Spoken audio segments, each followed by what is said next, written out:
So evidently my phone has decided to cut this into like 3 or 4 videos, and that's fine. I don't mind. We'll just have one on one day, one on the next day, one on the other day. So the last thing you may have seen was me talking about the oven temperature. And on my oven, it's 370 degrees. Now, some people will put an oven-safe dish or pan or pot with water in it while they're baking their bread.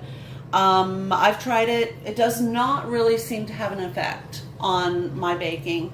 I don't live in a high elevation area. I'm in Washington State, and I've baked bread all the way from South Carolina, Georgia, Alabama, Kansas, to Washington State, and I've never had to change that process. The only thing that's ever changed is the temperature of the oven, and I've gone from gas to electric to gas again. And electric ovens tend to be pretty bang on as far as the consistency, and it was 400 degrees. My gas ovens, I've had really good ones, and I've had really not so good ones. This one here is one of those. And you just kind of have to be careful and play with the temperature a little bit. It's best to undercook and then kind of go back and push it a little bit more than it is to overcook. Burning food is never a good idea. So mine is in the oven. Let's see, it's already been in there for 5 minutes. It's going to bake for 45 minutes total, and I've not put a pan of water in there. I don't feel like I need to. If you choose to do that, if you want to try it, the pan of water needs to be underneath your bread.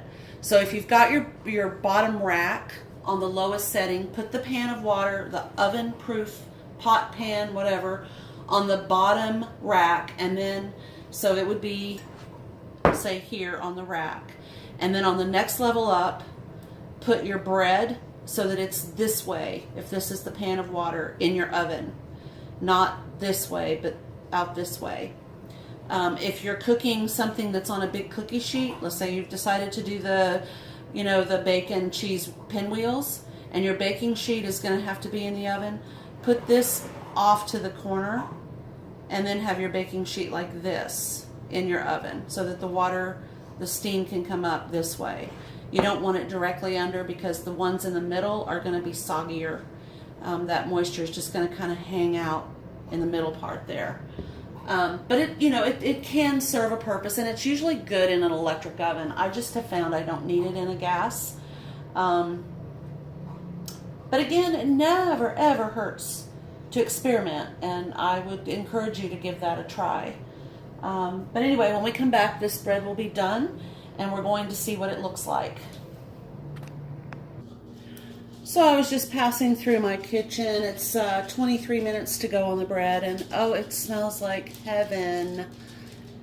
If there's no other reason for baking bread, it's for the scent in your kitchen and your house. There's nothing like it.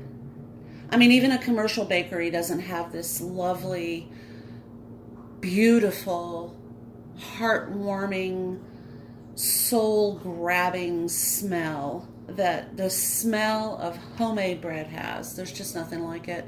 I hope you will try it.